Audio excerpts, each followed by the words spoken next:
Good morning, Mike Winkler here from Qradar, and I wanted to talk a minute about the architecture of the Qradar solution, and this is updated for September of 2016. So for a small to medium install, I can do this all in a single box, right? So I've got a web console, it's an event collector, it's a flow processor all in one. And to this, we add the threat feed that comes out from the internet, right? And this is how we spot bad DNS and spoofed IDs and spam servers and all of this good stuff. And it comes by default to this web console, so you have the intelligence built right into it. After we get past this, right, and we start to get to some larger environments, we need a distributed model. So that all-in-one becomes a web console to which I add any number of event or flow processors. So I say any number because some of my largest customers in the world are moving up to 2 million events per second. Off a two-tier infrastructure just like this, we can add event processors or flow processors to your heart's content. And as it's kind of a big data architecture, right? Each one is the processing, is the storage, it's where all the queries go until the console calls for that data, right? And we can distribute that however you like across the country or across the world. Some folks require a slightly more complex architecture than that. They have a lot of satellite data centers, or they've got small locations they want to collect events from, but they don't really need a processor there. So I can take a small virtual machine and I can set it out there, and it will collect up all of the log events from this satellite office, and it'll send it back to that event processor in your data center. So you can make this a three-tier architecture if that's what works best for you. After that, I have a combined processor, event and flow. It's like it says, so if you have a mid-sized office you want to be able to grab both from, that allows you to do it on one machine. After that, I want to take a minute and I want to talk about Qflow. Qflow is a type of NetFlow collector that allows me to see the top 64 bits or a little more of the layer 7 traffic, so I can tell you what's going on in a transaction.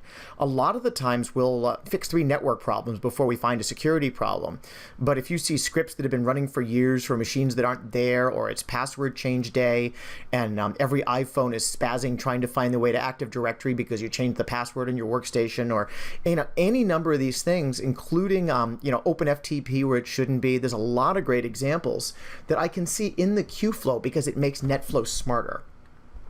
After Qflow, I want to take a minute to talk about data nodes. We're talking about some very large storage volumes in certain of these customer environments. And I have some clients that will require more than the native 40 terabytes of space in each of the event and flow processors. So onto the back of these, I can add a data node. It's an additional 40 terabyte of space, and I can even add multiples of them. So in the most extreme cases, I can add 1/4 of a petabyte of storage to each event or flow processor. Although I will say I have never seen a request that's gone that high. After this, I want to talk about some of the add-ons to Qradar, right? We've left the central architecture, which is the part that I've just grayed out there. And now I want to talk about forensics and packet capture. So what this is a full packet capture device, and it sends that forensics information off to Qradar. So if I've got someone that was reading an Indonesian newspaper 6 days ago and you want me to recreate what that was, no problem.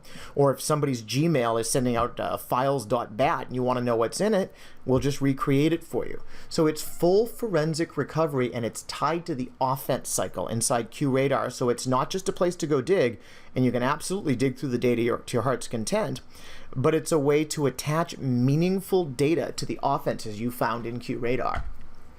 After this is Risk and Vulnerability Manager. We used to offer these as 2 separate utilities, and they have been combined into a single offering, okay, as of September 2016. So what this means is I have a vulnerability scanner, okay, where I can go through and I can scan your environment, or if you choose to, you can use other vulnerability scanners, your Qualys, your Nessus, your any of these things, and I will import that scan results into Qradar. I also have Risk Manager, and what Risk Manager does is it is a passive listener, and I'm going to go through and I'm going to see all of your firewall and your router configs, and I'll be able to tell you if you have shadowed rules, or if someone's been making changes to rules, or some things in your environment that could become a problem by running what-if scenarios. For example, I can run a rule that says, hey, I have these 3 servers that I can't update to current because there's some software running on them, and if I change this rule on firewall number 2, will it cause a vulnerability to be exploitable? Okay, so Risk and Vulnerability Manager allow you to pull vulnerability data into your Qradar environment and then map what risks that vulnerability data actually means. After this is something that we have, it's called an app node. Now, as of September this year, haven't really used these yet, but these are kind of an up-and-coming thing for the infrastructure going forward. What an app node is very similar to a data node. And what this is going to allow you to do is when you start doing these extended functions of Qradar, which I'll talk about in just a couple of minutes, and if you realize it's starting to slow my environment down, I can add these application nodes, same 128 gigs of RAM, 20 CPUs, 40 terabytes of space, so that I can distribute the processing model off even further, and rather than slow down your searches because you're using all these fun new features, it's going to allow you to extend the hardware infrastructure to whatever level of needs you have. On the topic of hardware, I don't want you to be thinking that Qradar is something that's an all-hardware solution, which we can do that way, don't get me wrong, but we can also do the software. You can do it virtualized, we can do it hosted, we can do it MSSP. I've got customers doing this in Azure, I've got them doing it in SoftLayer, I've got them doing it in hybrid models, some mix, some match. So don't let delivery format be an issue. Qradar will work however you want to do that. Okay, then I want to take a minute to talk about the App Store. This is something we shipped right around July of this year, and it's in the back end of your Qradar, and it allows you to add all of these applications that import data into Qradar or Qradar can send data to. And at the time of this recording, there's around 110 of them.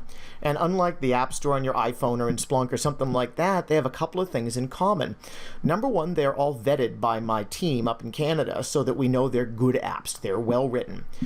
They're all valid security apps. I've got nothing that I'm looking at football scores or grandma's recipes or tracking your birthday. Absolutely everything in the App Store is something that is a good software. It's well written. We're sure there's no malware in it, and it actually solves a problem. Okay, and there's a bunch of apps there, and some of them update all the time, some of them change all the time.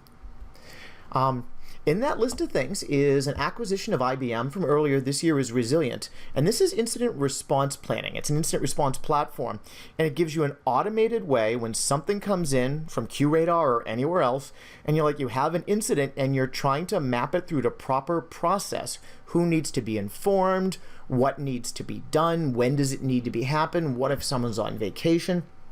Any of these things, all the way out to the legal concerns, because there's a full dictionary of privacy in this to say, hey, there's been a release of information that involves the credit cards of people in Wyoming, and this is the press release you would need to make, and this is the amount of time you have it. So Resilient is something that we can set on top of a SIM, in Qradar in this case, that will allow you to do full incident response lifecycle, okay? And that is one of the big plugins we have in our App Store. After this, and this is something that we shipped also a couple of months ago, the behavioral analytics module. This is user behavioral analytics, and it maps the user behavior over time, over accounts, and over access. So I can tell when users are doing things that are out of the norm for them or out of the norm for that class of users. And this is a for free add-on to your Qradar. Just pull it down from the App Store, and it's yours for the asking. Okay, after that, I want to cross the black line into futureware just a little bit, and I want to talk about two things that'll be available at right around the end of the year, right around the beginning of the year, end of 2016, beginning of 2017. One of which is the DNS security analytics.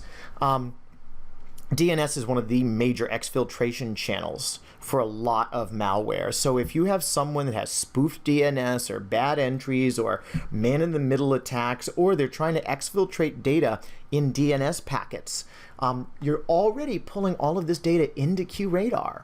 So we're just giving you a way so you can look at it and tell if you're having DNS-related problems, and will allow you to take action from there, so that this will be a full DNS security analytics module, and it's for free for Qradar users. It should be available right around end of year, beginning of next year, right? It's across the black line to futureware, so I can't give you exact times. And the last is probably the most exciting of them, honestly. This is the Watson security module. This is something that allows you to get proactive knowledge of threats that no one's written yet, because it's reading all of the internet every night, the security blogs, Joel Krebs, or the Microsoft blog, or dark web, or any of these fun things, and it's going to make suggestions to you about things you should change in your environment based on up-and-coming ideas before the zero-day exploit is even written. So that's particularly cool. And on top of this, Watson will go through in the case where something does happen and will do this first level of security analytics for you, right? So if I come back from vacation and I have an Excel a spreadsheet I open up and didn't realize it was infected and it starts to jump across to some other machines, Watson's going to tell me, oh yeah, Mike came in, he was in the Bahamas, something executed, and he got Laura and Dave's machines infected, and here's a map of that, right? So Watson is absolutely cutting edge new tools that's going to give some time back during the day to your security analyst by doing the low-level grunt work. So I'm Mike Winkler, and this has been QRadar for 2016.